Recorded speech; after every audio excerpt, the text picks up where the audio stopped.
Hey everybody, Jason Bermas here. This is Reality Rants with Red Voice Media. I hope you guys out there had an awesome Thanksgiving because that's where we're going to begin with the debacle that is Joe. I don't run anything and I don't know where I am Biden. That's all I can say about it.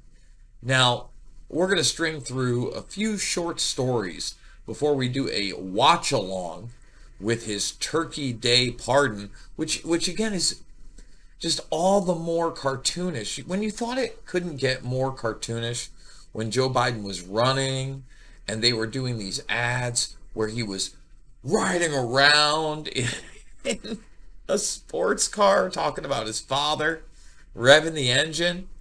I mean, I'd be scared for my life if I was the cameraman on one of those sets, allowing Joe Biden to get behind the wheel of anything, let alone a sports car. It's insanity. The man's gone. So let's start with the Thanksgiving Day parade and Joe Biden. Again, it's almost beyond parody at this point, folks. Awkward. Biden 80 is mocked excruciating Thanksgiving Day parade call to NBC, which saw a reporter forced to wait 17 seconds for a reply after saying hello to President. Now, let me tell you how this really went. We're going to watch the video. How it really went is there's a planned bit with NBC and Joe Biden. And she's like, look, I think I'm getting a call. Who could it be? You know, corny Thanksgiving Day stuff. I saw today actually warmed my little heart. Now, the Thanksgiving Day parade when you were a kid was kind of a big deal. You saw all these floats, and they were the cartoon characters, and sometimes they would come to life, right? And I actually said it to a buddy. It was the 1986 Thanksgiving Day parade. I think it was the Macy's, hosted by Pat Sajak, and they had this awesome He-Man bit. And you watch it, and it's horrible, and it's corny. But as a kid, it had like everybody you cared about. You know, obviously Skeletor's there, and He-Man. You had She-Ra, right? But you also had like Beastman and other characters. It's a big deal. It's a big deal. So let me play this clip right here. This is Joe Biden calling in to the Macy's Day Thanksgiving parade. Wait, guys, I think I'm getting a phone call. You know, I'm not one to take a phone call during TV. Oh, but I think I should answer this one. It's Joe Biden. Hello, Mr. President? On the phone with President Biden. I don't think I can hear you. Can you hear me, Mr. President? Yeah. Hello? Happy Thanksgiving, Mr. President. Are you there? I mean, my God. I don't, first of all, does Joe Biden even realize it's Thanksgiving when he's getting this call? Does he know he's the president of the United States? There are gaps, and this one makes me laugh a little extra because it's like a combination of, you know, NBC and Hollyweird and Joe Biden, right? It's the political theater right in front of your face. This guy doesn't know where he is. Let's continue with the phone call because I'm going to make you suffer through that as well.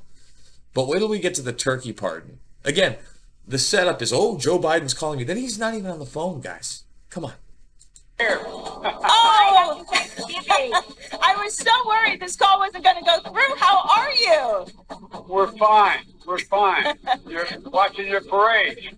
Doing a good job. Oh, thank you. I love that you're watching like For the good weather of the parade, too. That's the best part. I will take credit for that. Yes, thank you very much. And just like millions of Americans, you guys watching the parade, what do you want to say to everyone watching right now? I mean, can anybody out there like just acknowledge Joe Biden doesn't run anything?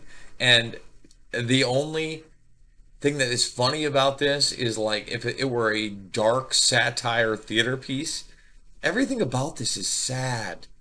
It's sad we have to play pretend that Joe Biden runs anything when it's clear he doesn't know where he is the vast majority of the time. Period. He doesn't. No clue. We just want to say we're so grateful for the people, for this opportunity, for the health that we have now in America. And Joe, what do you want to say? Well, I want to say thanks to the firefighters, the police officers, first responders. They never take a break. And God bless our troops for sure. And by the way, First of all, Jill obviously wasn't ready for this either. You know, who knows what kind of a senior moment Joe had just before the phone call that caused the chaos.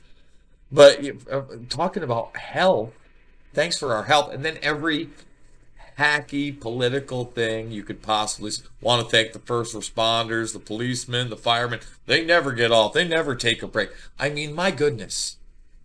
My God.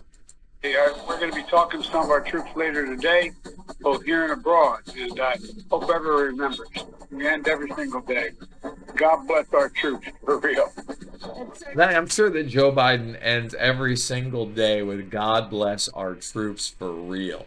Joe Biden, okay, the guy that when he was coherent was pushing the war on terror, was threatening Pakistan while cutting backdoor deals and having meetings with the head of the Pakistani ISI. This guy, Joe Biden. Now, yes, he's the support our troops, God bless our troops every day at the end of the day for real. He doesn't know when the end of the day is anymore.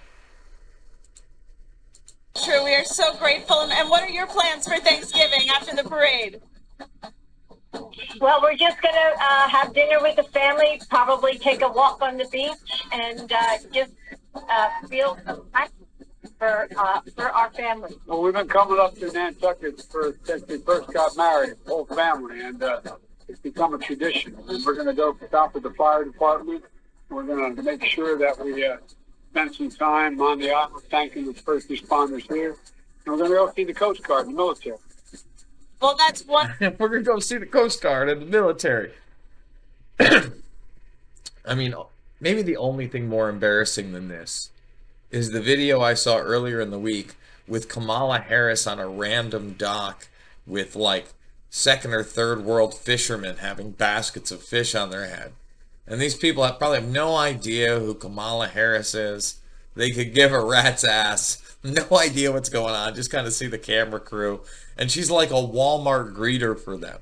That's the idiocracy we've become. All right, let's finish up this clip. Then go over more Biden again. Biden doesn't run anything. That should be screamed from the rooftops via any legitimate journalist out there at this point. Period. Wonderful and sounds absolutely lovely. Thank you, Mr. President, Dr. Biden, for taking the time to join us today. And I hope you have a wonderful Thanksgiving with your Dr. Biden. Again, Dr. Biden. family. You too. Hope you get a little time to enjoy it. We're going to give Al a call, too, see how he's doing. Al is doing great. Thank you so much for asking. Hey, there he threw in the Al Roker comment. Roker wasn't able to be there. I think he had some medical issues recently. So, Biden, 80, jokes. Do you think I need it? When he was asked about his physical, when he's taking it, and he says part of his physical exam is already done. Okay. And he said, I'll be getting to it before the end of the year. So apparently we've got about like 35 more days till Joe Biden finishes his physical exam. Listen, let's again get into a place called reality here. At least there are journalists asking this question. Any kind of physical exam by a doctor is going to be a sham. Do you think that the medical community inside the White House and the military-industrial complex and the media and anyone with common sense doesn't realize that Joe Biden has full-blown dementia? Full-blown. It's really not. It's not questionable at all. He's doing very, very little in the realm of what? Holding press conferences, being talked to by the media directly, certainly not asking anything from reporters off the cuff. He's had a list from day one. It's a guy that didn't even really have to run for the presidency. And when he did step outside, couldn't get a group of more than a couple hundred people out there. Come on. Come on. Give me a break. Yet he's saying this. Oh, sorry.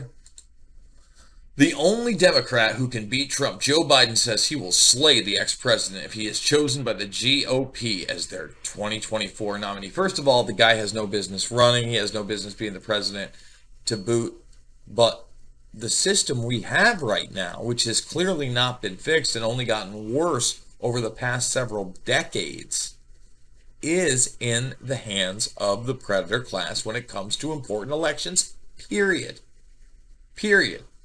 You know, me and my brother were having a conversation yesterday, day before Thanksgiving, actually, and we were talking about Kelly Hochul, and it's like, he can't believe, and I can't believe that she won that election, period.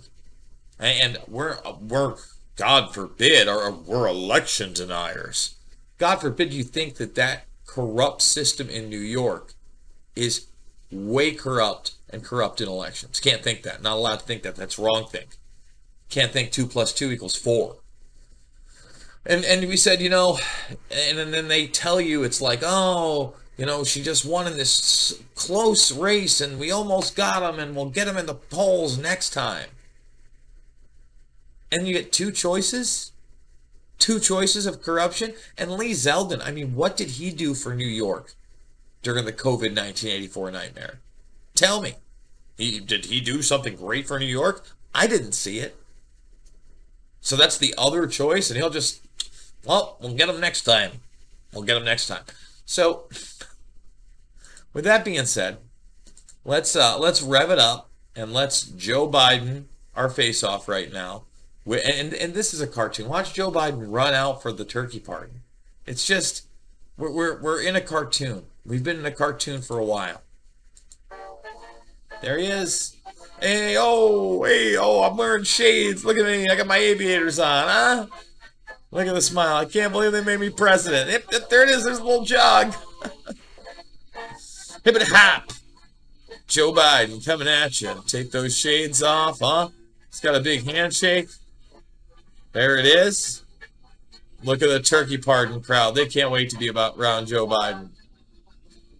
Oh, and there he is. He's jogging. Boy, that geriatric jog. He's moving. Looking good. Here we go. He loves having those kids around. Sorry, there's a tradition around when they come from the state of Delaware. When there's a governor in the room, you got to stand up. And your governor's here, and I wanted to say hi to him. So thank you, Governor, for being here.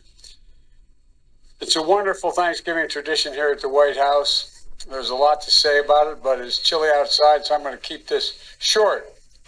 Nobody likes it when their turkey gets cold. I don't know if they're mad yet or not, but at any rate. He can barely speak. He can barely talk. I mean, that's like a 10-cent hacky joke that even, you know, your old senile grandpa can pull off. This senile grandpa, he can't. Listen again. He's a mumbler. He's Mumbly Joe. Nobody likes it when their turkey gets cold. I don't know if they're mad yet or not, but at any rate. I want to thank Ronnie Park. Is that a sentence? Were those words? Chairman of the National Turkey Federation, and his family from Monroe, North Carolina. And Ronnie's got 44 years in the turkey business, and he also is a grower of our honored guest today. And Lexi, he got a lot of help from Lexi, a fourth-generation member of the ranch where the turkeys were raised and prepared for this very day. They don't know what the verdict. I'm not sure of the verdict yet, but we're going to find out in a minute. Yeah, I'm sure he's keeping it short because it's so cold. He's keeping it short because he can't talk. He can't read off a prompter.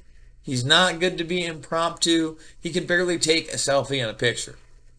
Okay? They listen to a lot of music, I'm told, in order to prepare for the crowd noise today. That's real hard work. And they interacted with the children to show their softer side. Sounds like another flock hoping to come to Washington in 2024.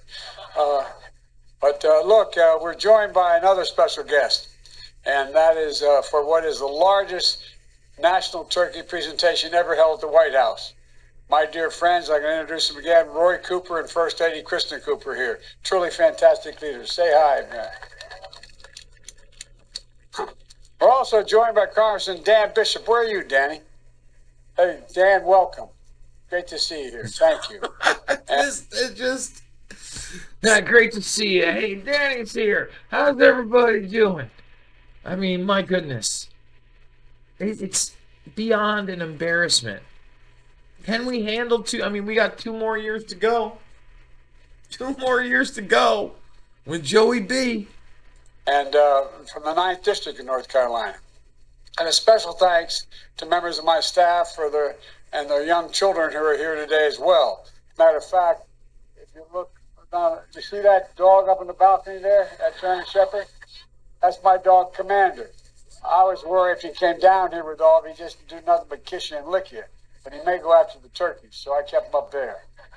But we're joined by another group of kids, as I said, from students from Brooklyn Middle School. The reason they're here in Washington, the reason they joined us today is, they were invited a couple years ago to come, but because of COVID, we couldn't have it. So I'm glad you guys came this year. Thank you. And they still got a couple of kids in masks in the front. And they're like, oh, the kids with masks, let's get them right in the front. Very, very much for coming. And we're also joined by students from the 4-H programs of Virginia and Maryland and the folks from the National Future Farmers of America. I want to thank them for being here as well. But before I gobble up too much time, bad jokes. I didn't mean to get started, man. And then the dog barks. I mean, that's the best he's got. That's my grandson, Bo, up there, and my granddaughter. Don't let him jump. Why is he have you noticed that, like, Joe Biden is constantly telling people not to jump from high areas? The grandchild is in the arms of the parent. It's not jumping anywhere, Joe. It's not jumping anywhere. At any rate, we got to get on with this. First of all, the votes are in. They've been counted and verified. There's no ballot stuffing. There's no foul play. The only red wave this season is going to be a German Shepherd Commander knocks over the cranberry sauce on our table. That will cause.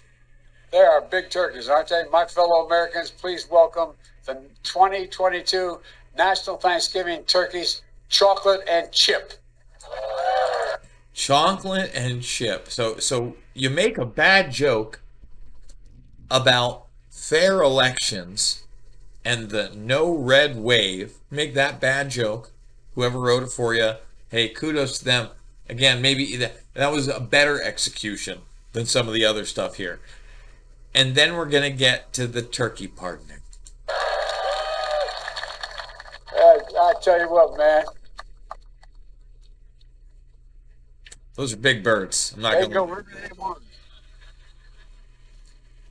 Of course, chocolate is my favorite. Chocolate is my favorite ice cream. We could have named them Chips and Science. But anyway, would have been good names as well. Chocolate chip. We could have named them Chips and Science. Would have been good names as well. Now that was off kilter, off script. They didn't write that one for him. He's out of it, folks. Yeah, let's name the turkeys we're partying Chips and Science. Weighs 46 pounds, and I'm told he loves catching sun on the Outer Banks. And Chip weighs 47, and he loves barbecue and basketball, I'm told. After receiving their presidential pardons today, Chocolate and Chip are going to head to one of the nation's great basketball schools and research universities, North Carolina State. Now, when we told them they were joining the Wolf Pack, they got a little scared. But then we explained it was just a mascot for the school. Has one of the nation's best poultry science departments in the country. What have they got? Jimmy Kimmel's writers for Joe Biden's Turkey Day speech? These are horrible. And now, based on their temperament and commitment to being productive members of society, I hereby pardon. Yes. I I hereby pardon chocolate and chip. Which one's chocolate? Who's chip? This is chocolate. There's chocolate, you're pardoned, and so are you, Chip. Chip says, I know what I didn't have to be told. Why don't we put them on the table? Can you do that? Oh, we're gonna do put the that? turkeys on the table for Joe. This is just That's a big bird, man. that's a big bird, man. We have more chickens than anybody in the nation in Delaware. We don't have turkeys. Look at this. God love you. Now this is chocolate, right? Chocolate, you are pardoned. You are pardoned. And you had to tell me that?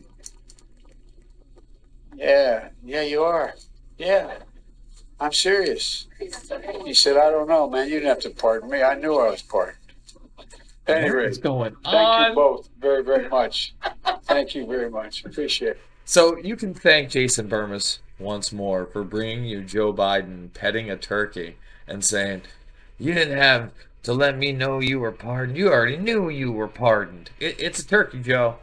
The turkey has no idea what's going on. How many turkeys you got down there? You raising? Circus ranch. God love you. 9.5 million turkeys. God love I you. tell you what, that's like some of the countries I've been to. And then- anyway, So Joe Biden now making the joke that some of the countries have been to, they have 9.5 million turkeys in them. Oh, great. Awesome. Fantastic. Joe Biden. you want to talk? Look, folks, in all seriousness, let me close with this. We can't forget the reason for Thanksgiving in the first place. The Pilgrims thought it was pretty important in tough times to come together and thank God, to be grateful for what we have. That's what the Thanksgiving tradition is all about, being grateful for what we have. And grateful for fellow Americans who we may never meet, but there you go. They're grateful. And think about the scientists and researchers, doctors and nurses keeping us safe through the pandemic. 2 years ago, we couldn't even safely have Thanksgiving with large family gatherings. Now we can. That's progress, and let's keep it going. We have new COVID vaccine updates to deal with, new variants to protect you and your loved ones. So get it today. Get your flu shots as well. This winter can be much happier than recent holiday seasons, but you have to do your part. Please visit vaccines.gov. Decide what you're going to do. We're also grateful for frontline workers that are keeping essential services going and growing and providing food on our tables. Now, I just want to say this. I'm going to refrain from comment with the end spiel until we get to the uncensored part of the broadcast in the second hour, where we also have a couple stories that maybe I'll show you the headlines of, but you can only imagine, once again, we're on this platform where Joe Biden is sitting there making bad jokes about turkeys, where he struggles to understand where he is, and then goes right into this business, every hackneyed political response you can imagine. We're grateful for our faith leaders and their counsel and comfort and support. Later today, Jill and I are going to be flying down to North Carolina, to Cherry Point, North Carolina, for a Friendsgiving, where we'll be serving Thanksgiving dinner to the troops and military families to demonstrate our gratitude for their service and sacrifice. And so many of those families are missing someone at their table today, like our family. So many military. Yeah, and why is that, Joe? It's because guys like you have perpetuated what? Wars that are continual and everlasting in other regions of the world. That's why.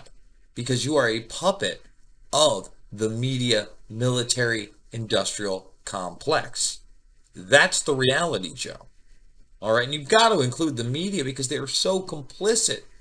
Again, take a look at this. Yeah, the one person asks him, hey, when are you taking your physical? It doesn't even make sense. Part of my physical's already done. I'm going to finish up the rest before the end of the year. Really? Are you? I mean, you, again, love Trump or hate Trump. What was the media out there? Oh, we got to invoke the 25th Amendment. He's not well. He's not physically fit. What? That's That's Johnny nonsense they actually spewed across mainstream networks and their great narratives, right? And you can barely hear anybody outside of what they'll call right-wing media talk about the fact that Joe Biden clearly doesn't run anything and clearly is not in control of any part of the country, any part of the foreign and domestic policy, period. Folks that we have lost.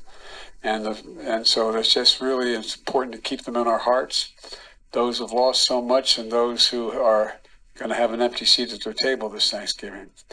This is a special time, and it's the greatest nation on earth. So let's be grateful. Scripture says, "Let us rejoice always, pray continually, and give thanks in all circumstances." Folks, let's remember all the political fighting that goes on you read about. Let's remember one thing.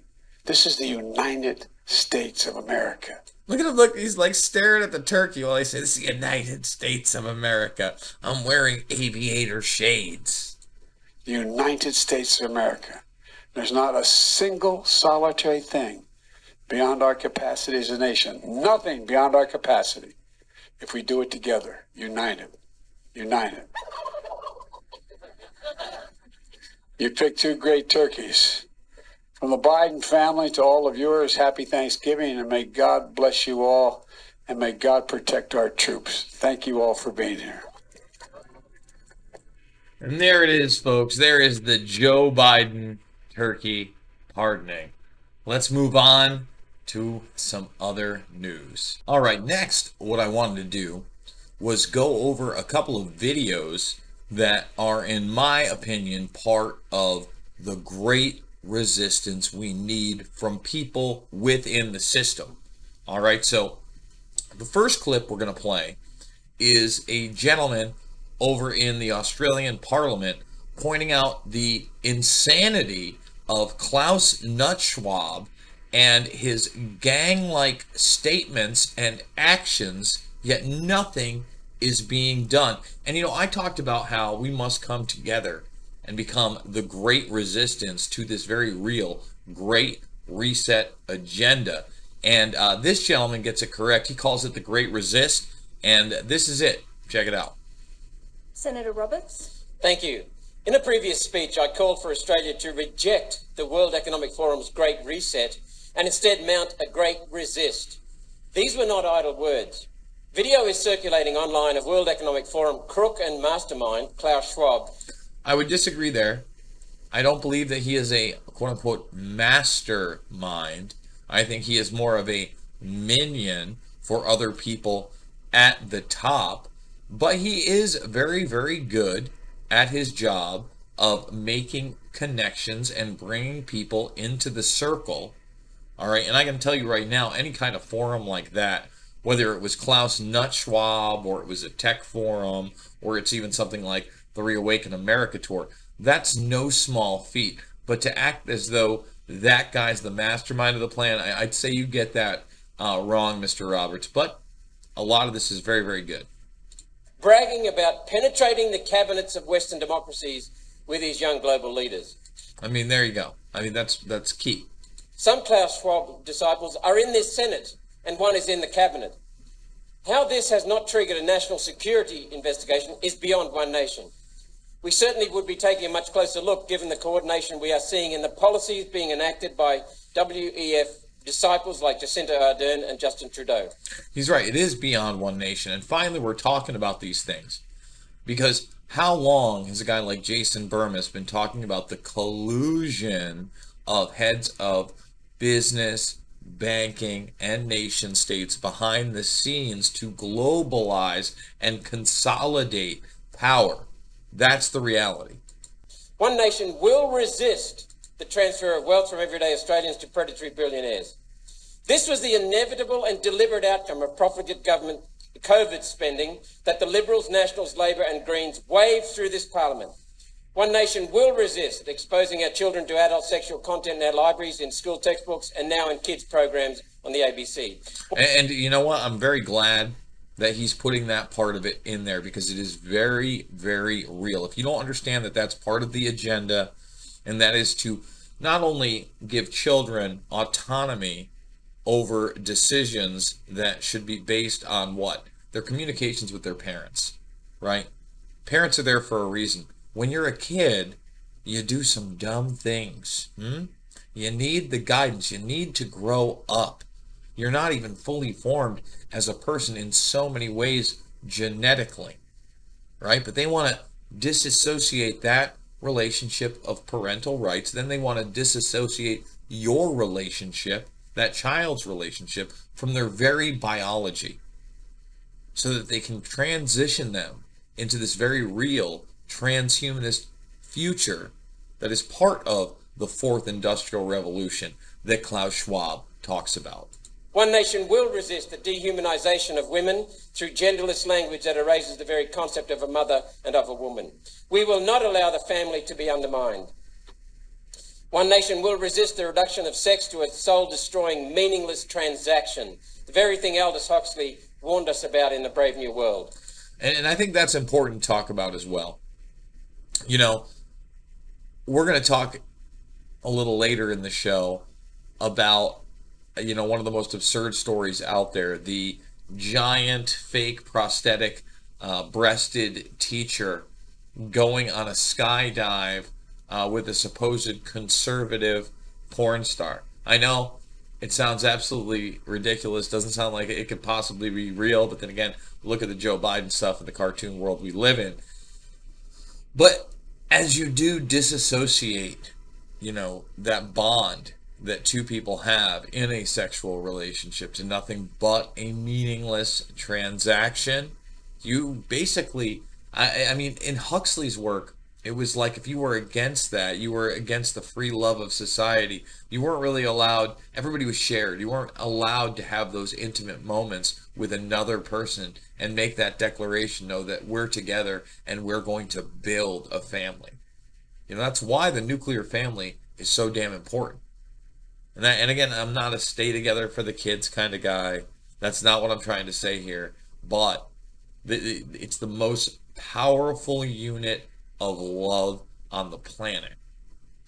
One nation will resist the war on farming that seeks to destroy family farms, rewild the bush, and shift food production to corporate-owned, near-urban, intensive factories producing chemically driven food-like substances for everyday Australians to eat, while the elites gorge themselves on red meat and seafood. Something they did again last week at COP27 in Egypt, indulging in luxury while spreading poverty. Disgusting. I agree. Totally and completely disgusting. And declaring war on humanity itself, telling you that you and your behaviors are the problem. We are one community, we are one nation, and parliaments belong to no one but the Australian people. And there it is. I mean, just spot on. He nailed it. And we've got this other clip right here where more of the agenda is discussed. Okay, Vandana Shiva. And if you notice, you know, my country was the first where they made cash illegal. 2016, digitalization was forced in the country. 8 o'clock in the evening announced midnight, cash was illegal, the big notes. And 70% of the economy crashed. This digitalization is now going all over the world, and there's a war on cash. They call it war on cash. Because cash is merely a medium of exchange. It has no value in itself. It's just a promise. You read the dollar note, it says, I promise to pay the bearer. When it's digital, even a credit card, you know, you're giving rents to the global financial system. But when it's cryptocurrency in the hands of algorithms, in the hands of big tech, they will do what is happening in China. Create social credit system to decide a new caste system. And you might have also followed that while all this has been happening, the founder of the World Economic Forum did a book called The Great Reset on how to deal with the COVID crisis. And everything we're seeing unfold is part of that Great Reset. But an element of that Great Reset is you will own nothing.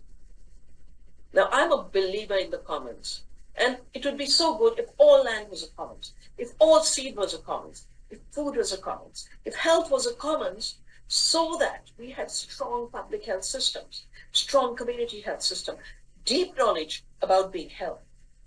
But when Paul Schwab says, you will own nothing, he's saying we'll own it all. That's why you have Gates, not just owning the seed, wanting to own our food. One, of course, controls the health, and now owning land. This, if ever there was a time for humanity to wake up, now is the time. Now is the time. Now is the time. We must become the great resistance to the very real Great Reset agenda. I do want to remind people that we're going to be going over to Premium in about 20 minutes or so, and there we're going to discuss just a couple of headlines that I don't even want to say the headline. You know, I'm just going to put it behind me because I wouldn't want anyone. I mean, I guess you could kind of say it because it is World Health Organization driven, and that's the thing. The World Health Organization is this authoritative source, so they don't have to get it right in the beginning, and they don't really have to get it right eventually. But eventually, as more and more evidence comes out, they will quietly bend the knee and say the things that maybe people like myself and others were saying before this. But I have a whole thing when we get to this headline behind me. And just so happens that we're going to have this $3.5 million therapy that treats blood clotting disorders. Okay, and they're talking about hemophilia B as a one-time IV. I've got some opinions on that one. I'd love to put them out there, and we will in the premium portion of the broadcast, redvoicemedia.com/Jason. It's only $1 for the first week. Try it out, and then it's $10 a month. We're doing it Monday through Thursday live. This is actually a special broadcast, an extra broadcast for the holiday season, because we didn't give you a live one on Thursday, and we kind of gave you a truncated one when it came to the Wednesday broadcast. I'd been on the road. You know me. I'm traveling. I'm driving. I'm tired constantly. So here we are. Bombs away.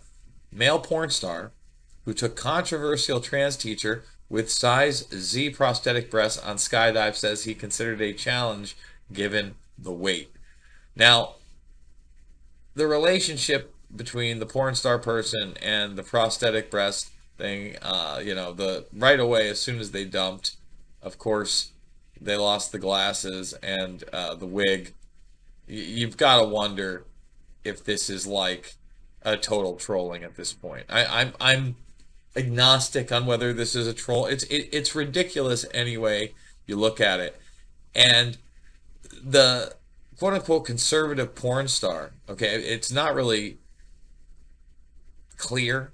It's voodoo something or other on Twitter, and I think that they were posting that this is the person there. I'm just going to write there where they were posting, because it seems like maybe there wasn't a relationship. This person just showed up, and then he put it on social media.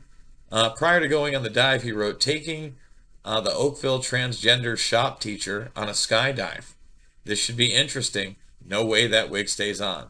Just before the jump, he says, about to throw the Oakville transgender teacher out of a plane. Shit is about to get real. Stay tuned. And then following the jump, he tweeted, all it took was one bump from the cameraman, and there goes the wig, folks. I think dude's real hair looks better anyway. So that's another reason that I don't think there was any kind of collusion when it came to that aspect of their relationship. And it appears, that this guy's job is also a skydive instructor too. So I don't know. And the other thing is, there's a cameraman there, and I know a lot of people do the skydiving and have the camera package and the whole deal. But, behind the scenes, is this person putting something together? Is this like a Morgan Spurlock picture waiting to happen? I don't know. But it all seems so damn bizarre that I'm going to wait to weigh in judgment. So here's another big story, although it's being overshadowed quite a bit by the fact that Kanye West and Nick Fuentes apparently went to Mar-a-Lago together. They were spotted on their way there at the airport. Personally, I'm not a Nick Fuentes guy. Not that I follow a lot of these people, and I don't want to have people taken out of context or whatever. But I remember, here's a bizarre story for everybody. Why not? So when I was in DC doing an event with Action for Assange, still very relevant, still something we still have to talk about today over and over and over and over again as the United States tries to unjustly extradite Julian Assange and, I mean, crush everything you can imagine about free speech. I mean, crush it.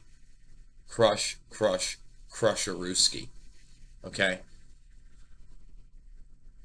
InfoWars shows up out of nowhere, and it's a free speech event, and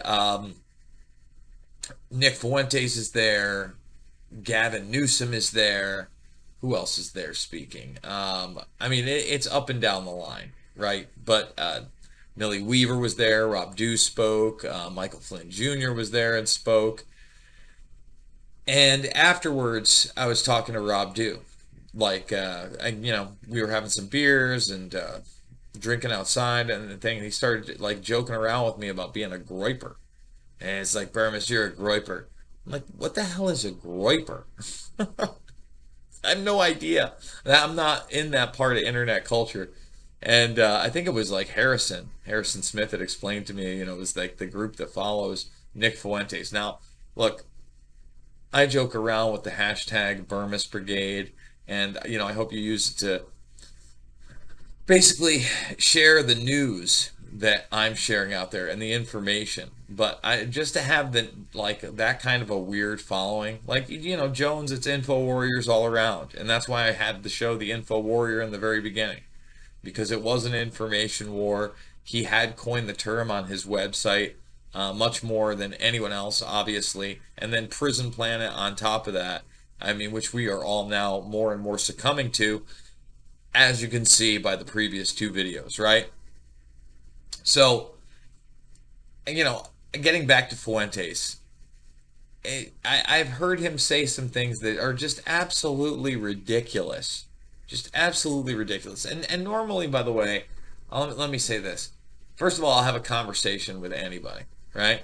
But we also have to realize that at one point, for fun, I guess, I don't know, he had the Hitler mustache, right? He did that. Let's not shy around it. And when I see, I hate commenting on people's physical appearance, but when I see somebody like that, or like somebody like Ben Shapiro, and Shapiro I have some kind of respect for because he's put together the Daily Wire, and there's some really good work being done out of there by some people, and obviously he's been able to figure out the media aspect of it, right? But they're always punching down, right? They're always, it was the same problem I guess I had with Milo Yiannopoulos also. And Milo may be a little different than these guys.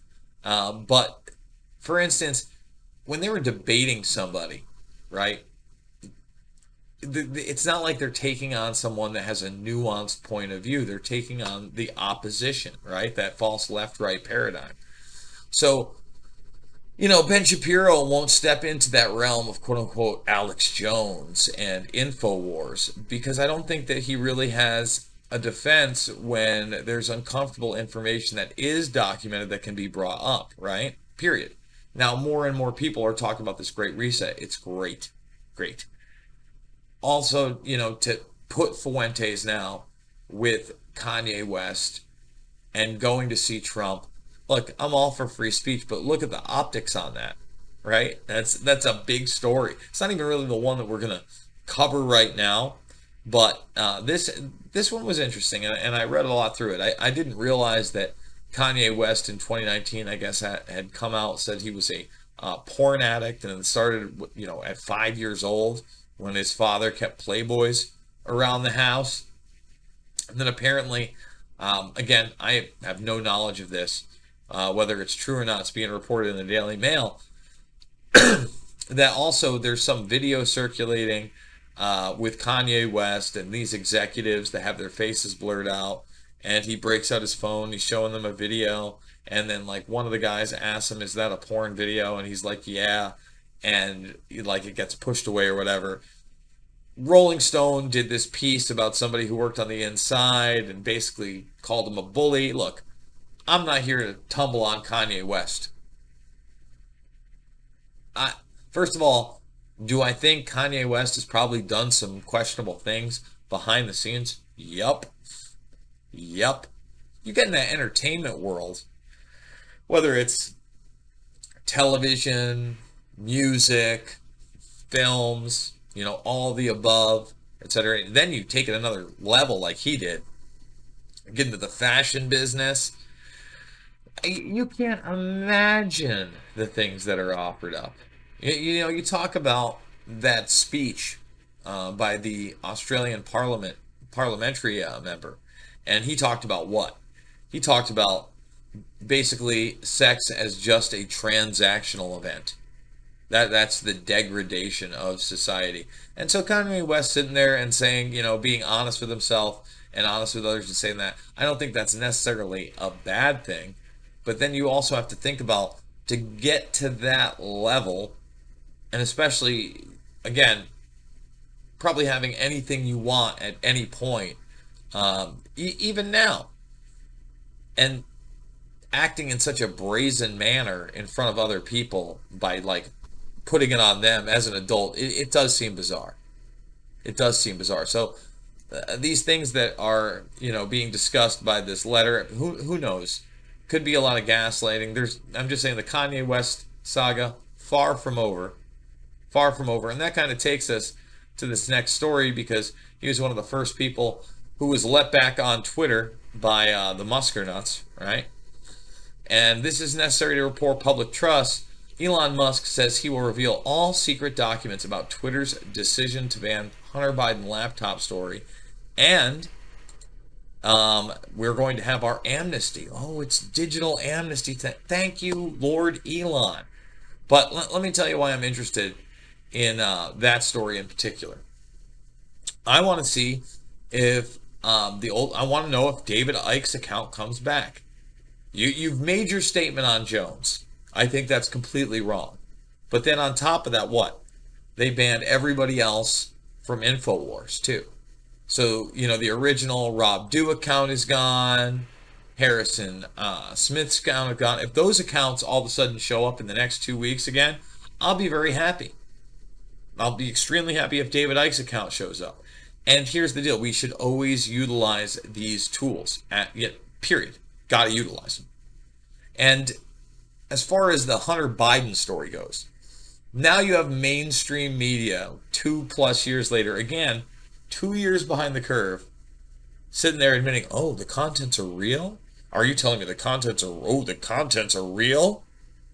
When anybody who was taking any look at this, of course they knew it was legitimate. So when Elon Musk is going to reveal these backdoor dealings with Twitter and the FBI, etc., well, whoop-a-de-doo. Whoop-a-de-doo! We already know they colluded together. Is anyone going to go to jail? Right? Is that going to happen? Are we going to have an actual prosecution into the Biden family? You wonder why I started off with the turkey time, because it's Cartoon Village here. Like, as the narrative shifts and needs to be managed, all of a sudden Elon Musk gets to become the hero of the people by putting out the internal Twitter document, shocking, and making more headlines. Now, at the same time, this is going to be, good for the Musker nuts and Twitter, because what you're seeing is more and more media coverage and more people engaging on the site. I mean, that whole PR team is an important one for the whole Musk train, because if you're buying into that mainstream narrative of Musk, you're not looking around into his Defense Department relationship, period. You're not looking into his automation relationship, period. You're not looking into his relationship with CureVac, period. You're not looking into the transhumanist nightmare that he also wants to bring, and is almost a mirror image of that same narrative that is produced by Klaus Nutschwab. So, if you're watching this via Rumble, Rockfin, and of course, Twitter itself, we're there. That's right. I know we're still on YouTube somehow as well. It's time to come over to redvoicemedia.com/Jason, uncensored section, and the second hour, we've got quite a few videos for you, including Chinese citizens standing up to the COVID-1984 nightmare even today. Oh, you didn't know it was still running? But again, we have to be careful because there are only certain things that you can get away with on these platforms, okay? But we're doing it on the flip. We're doing it at redvoicemedia.com. It is Reality Rants, and we will see you on the flip over for the next segment.